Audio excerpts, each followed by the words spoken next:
En début de matinée, on revient au transport sur les lieux dont on avait déjà parlé vendredi.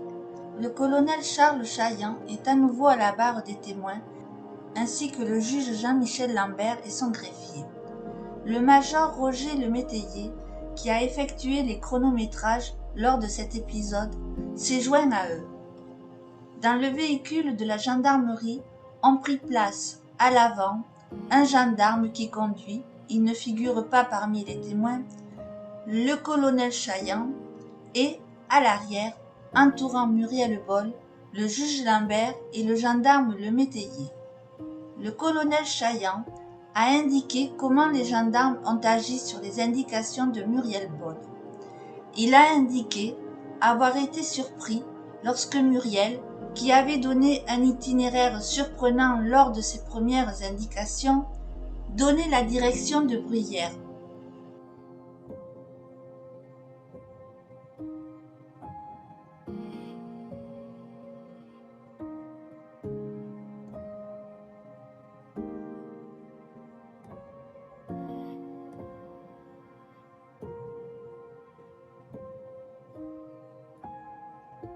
Nous sommes passés à Laval-sur-Vologne, à l'endroit où deux camarades de classe ont déclaré avoir vu passer la voiture avec Muriel, puis nous sommes parvenus à l'Épange.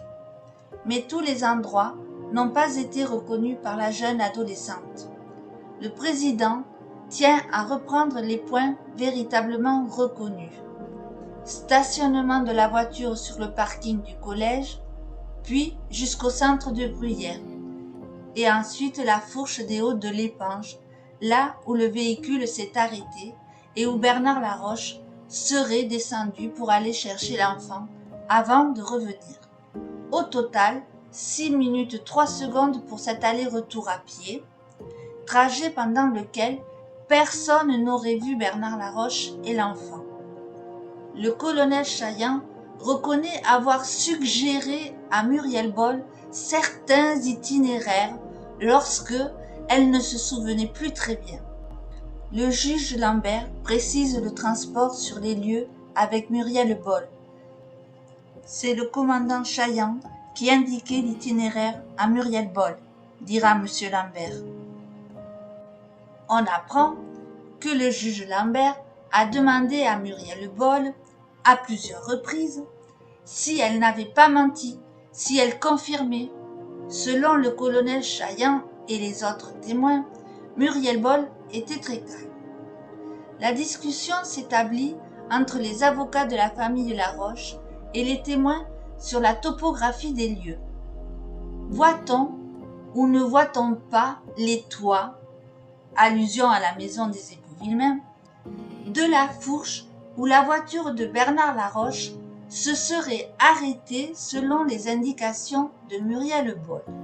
Aucune photo n'a été prise de l'intérieur de la voiture lors du transport sur les lieux. Aucun album photographique n'a d'ailleurs été établi de cette reconstitution. Pourquoi ? Le colonel Chaillan précise, sur interrogation, n'avoir reçu aucun ordre en ce sens du juge Lambert, qui dirige l'enquête, tient à préciser le témoin. Si l'on en croit les avocats de la famille Laroche, l'ordre d'arrestation de Bernard Laroche était déjà prêt, mais pas signé, dira le juge Lambert, avant même le transport sur les lieux le 5 novembre de 11h30 à 14h30, dont le procès-verbal a été établi à 14h30. Or, la télévision aurait annoncé l'arrestation de Bernard Laroche au journal de 13h ce même jour. Maître Pron demande au juge Lambert s'il n'a pas arrêté Bernard Laroche pour le protéger des menaces de mort qui pesaient sur lui. L'avocat fait allusion au 16 octobre au soir où Jean-Marie Villemain était parti avec son fusil, croyant qu'un membre de la famille Jacquel était l'auteur de l'assassinat. Le juge Lambert réplique que sa conviction avait été forgée par les expertises en écriture, mais aussi à partir du témoignage du chauffeur du car et des camarades de Muriel, sur l'absence de Muriel Boll dans l'autocar scolaire. Reste la vue des toits sur les hauts de l'Épange. Là, Muriel prétend que le gendarme Bardot lui avait montré une photo. Déjà entendu, le gendarme Bardot ne doit plus revenir, à moins que la cour en décide autrement, envisage une confrontation.